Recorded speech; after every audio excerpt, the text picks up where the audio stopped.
state the obvious, is like the ninth inning to Max Scherzer. He knows he's not going to be given. This is not 10 years ago where he's going to go 7, 8 innings. He's going to give whatever.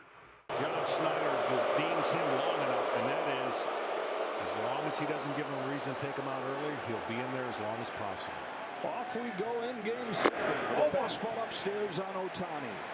Dodgers with a 3-1 win in Game 6. 1 win away from repeating as champions, becoming the first team to do that in a quarter century. Can the Blue Jays bounce back one more time? They've done that all season long. Looking for their first championship in 32 years. 2-0 on Ohtani. The start of the game and the Spurs, especially this guy that's in the box, he creates so much attention, and rightfully so. Max Scherzer has got to keep the ball in the ballpark tonight. He's given up a home run in his last 5 starts. Including one to this guy in Game 3. He fouls it off, and it's 2-1. These guys living their umpiring dreams here. Jordan Baker's behind the plate for Game 7. Crew chief Mark Wegner's at second. For the first Game 7 since 2019, started by that guy right there, Max Scherzer. His 2-1 is golf to right center field. Varshall's on the move. He'll get there. And a base hit for Ohtani to lead off. So the starting pitcher for the Dodgers starts the game with a single. Changeup, he pulls it. If he throws that changeup in the outer half of the plate, this doesn't happen.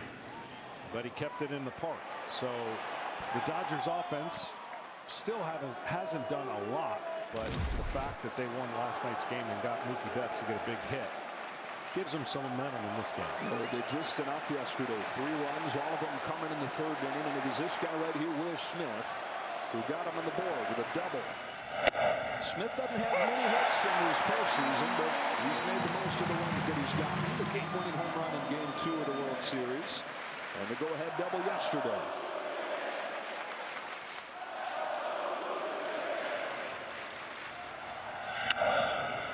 0-2.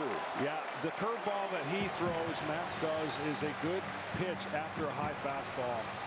But the inside part of the plate to Will Smith has to have a no-go zone. So nothing, unless you are making him raise his arms up. An inside show pitch. You've got to get him out of there. Did not have the same bite on his breaking stuff when he faced the Dodgers in Game 3. There's 0-2. A check swing, Tapper, diving stop, Guerrero, feeds Scherzer for the first out. Vladimir Guerrero Jr. full extension to stop that ball. Into scoring position goes Ohtani. Yeah, that was going to be a base hit if it gets by Guerrero. This is an exceptional play, and look at the gap that was over there. So talk about a rally that would have been created for the Dodgers. A runner in scoring position, but better than first and second, nobody out. Yeah, and it is for Freddie Freeman. As this offense tries to get going, you've got Freddie Freeman, last year's World Series MVP, who had the walk-off in Game 3. But outside of that, it's been a quiet postseason. Here is he saving his best for Game 7. Freeman drives one in the air to center field. Varshall's on the run.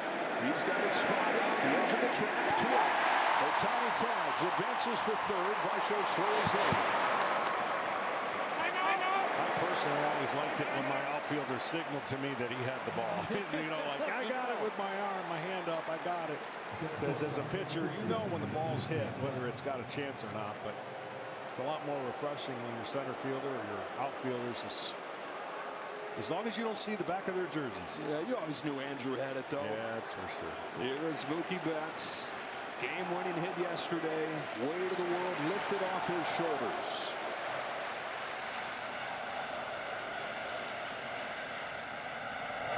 Winning a bases-loaded chance in the 3rd inning with a 130 World Series average. Dave Roberts had dropped into his lowest spot in the order that he's hit in his 6 years with the Dodgers. He said, I want to keep it simple for you, Mookie. Go up there and try to drive in a run. Just go be a hitter.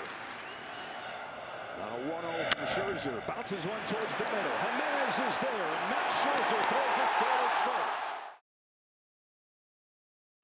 Well, this Blue Jays offense, the biggest reason they're 1 win from a championship. One of the best postseason performances we've ever seen this group. Springer leads off, and then it's Nathan Lucas in left field, and Guerrero Jr. bats 3rd. Bo Bichette, perhaps his last game in a Blue Jays uniform.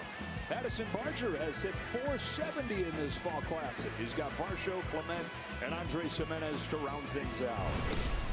And Shohei Ohtani, as we saw when he started in Game 4 of this series, John, he really takes his time catching his breath after his at-bats. He just now gets out there to warm up.